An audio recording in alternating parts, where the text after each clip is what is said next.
حضرت صلی اللہ علیہ وآلہ وسلم پر وحی کا ابتدائی دور اچھے سچے پاکیزہ خوابوں سے شروع ہوا۔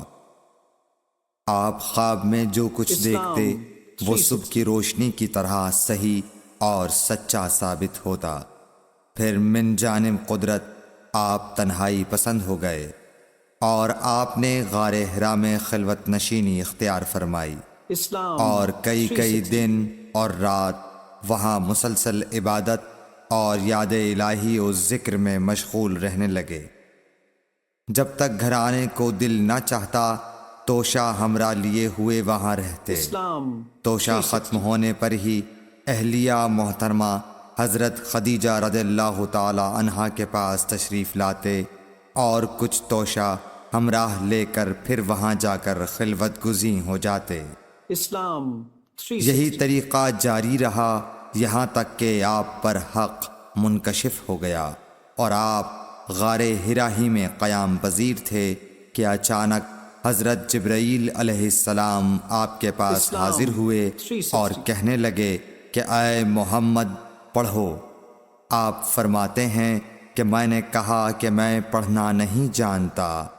آپ صلی اللہ علیہ وسلم فرماتے ہیں کہ فرشتے نے مجھے پکڑ کر اتنے زور سے بھینچا کہ میری طاقت جواب دے گئی۔ پھر مجھے چھوڑ کر کہا پڑھو۔ میں نے پھر وہی جواب دیا کہ میں پڑھا ہوا نہیں ہوں۔ اس فرشتے نے مجھ کو نہایت ہی زور سے بھینچا کہ مجھ کو سخت تکلیف محسوس ہوئی۔ پھر اس نے کہا کہ پڑھ۔ میں نے کہا میں پڑھا ہوا نہیں ہوں۔ فرشتے نے تیسری بار مجھ کو پکڑا اور تیسری مرتبہ پھر مجھ کو بھینچا۔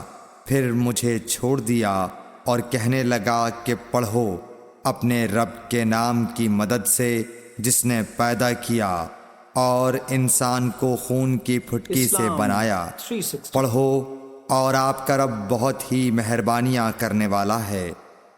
بس یہی آیتیں آپ حضرت جبرائیل علیہ السلام سے سن کر اس حال میں غار حرا سے واپس ہوئے کہ آپ کا دل اس انوکھے واقعے سے کانپ رہا تھا۔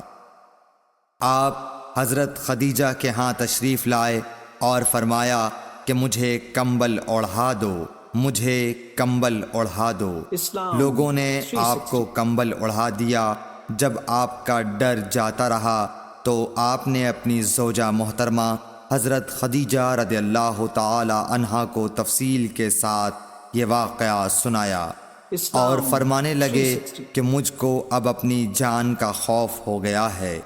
آپ کی اہلیہ محترمہ حضرت خدیجہ رضی اللہ تعالی عنہا نے آپ کی ڈھارس بندھائی اور کہا کہ آپ کا خیال صحیح نہیں ہے۔ اللہ کی قسم آپ کو اللہ کبھی رسوا نہیں کرے گا۔ آپ تو اخلاق فاضلہ کے مالک ہیں۔ آپ تو کنبہ پرور ہیں، بے کسوں کا بوجھ اپنے سر پر رکھتے ہیں، مفلسوں کے لیے آپ کماتے ہیں، مہمان نوازی میں آپ بے مثال ہیں اور مشکل وقت میں آپ امر حق کا ساتھ دیتے ہیں۔ ایسے اوصاف حسنہ والا انسان یوں بے وقت ذلت و خواری کی موت نہیں پا سکتا۔ پھر مزید تسلی کے لیے حضرت خدیجہ رضی اللہ تعالی عنہا آپ کو ورقہ بن نوفل کے پاس لے گئیں جو ان کے چچا زاد بھائی تھے اور زمانہ جاہلیت میں نصرانی مذہب اختیار کر چکے تھے اور عبرانی زبان کے کاتب تھے۔